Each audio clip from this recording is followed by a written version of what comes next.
Georgia completely splattered Kentucky yesterday, 51-13, a pure TVMA special. It was a women and children to bed sort of thing, especially in the second half. As we said going into this game, and we were against the public on this game, I told you this one was going to be an odds-making clinic. This one was a game where Georgia looked terrible against Auburn the week before. Kentucky looked like superstars against Florida the week before. They ran it for over 300 yards. Auburn ran for over 200 yards on Georgia. And what did folks say? They said upset alert. And we shot it down on this show. I'll show you in a second. I got our receipts, don't worry. But I told you, if anyone thinks that, if anyone thinks Kentucky is about to beat them outright, you need to take every dime you have, because the folks in the odds-making community were not only offering you Kentucky, they gave you Kentucky plus 14.5. And that number stayed there all week. As good a value as Kentucky was, as rock solid as that bet was, as prone to being upset outright as Georgia was, Vegas never came off of it. 14.5 floated out there all week, and I'm sure a fair amount of you took it. And I told you it was going to be an odds-making clinic because of one very simple thing. In the betting world, I would venture to say about 90 people bet their money based on what has happened. And they forget that you're supposed to be betting based on what will happen. The game is happening in the future, therefore you bet based on what's going to happen in the future. The past is not always a good indicator.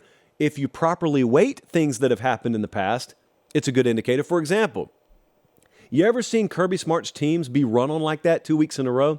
Did you watch how Auburn accumulated those rushing yards? Did you watch how Kentucky accumulated those rushing yards? You want a padlock stat? I got your padlock stat here.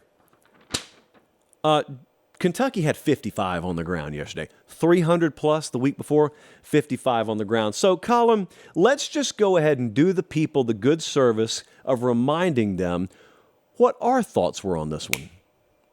I think Georgia's going to play their best game of the year Saturday. I think they're going to beat Kentucky. I think they'll cover in the process.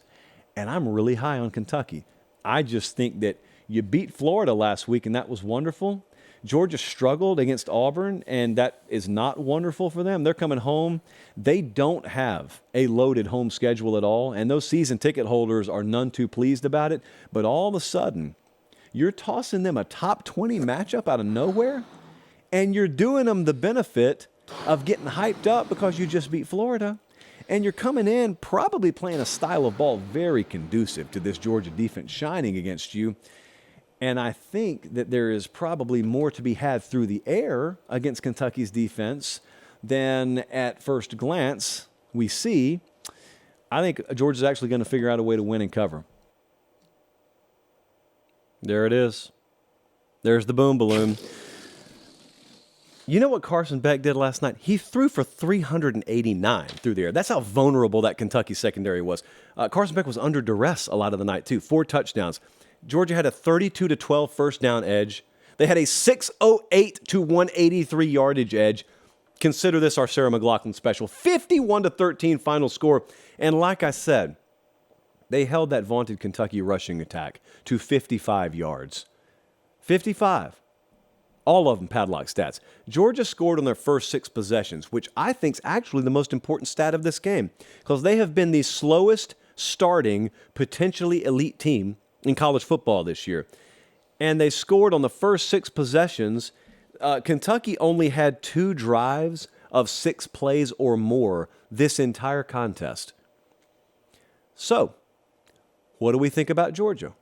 I saw someone still trashing this team earlier today, and it was a national type. And I'm like, okay, there's what, you can fill this in for any team. I'm talking about Georgia. You can either focus on what Georgia was in September or what they will be. When you're talking about the SEC championship picture, when you're talking about the playoff picture, September, unless you lose games in September, really has no bearing on it. As long as you're winning games in September, you're buying yourself time, is what you're doing. What have we seen? Since the beginning of time, since you started watching this sport, what do all the teams that are there at the end have in common? They start to improve as the year goes on. That team was not against South Carolina what they will be by the time they play Tennessee or Georgia Tech or maybe go to the SEC championship game. And so you start to see Carson Beck play the game of his year. You see that run defense play the game of their year. They've been banged up all year, so they'll get guys back. I'll tell you what you witnessed yesterday. You witnessed the start of the scaling process, and I don't know how much better they're going to get. Maybe they won't be as good as they were the last 2 years. I happen to think they'll fall a little bit short of that. But I also think when you win a national championship game by 58 points, you can afford to be just a tad bit off from last year's pace and still be a contender. So, what do we think about Georgia? Where will the JP poll have Georgia this week? Time will tell.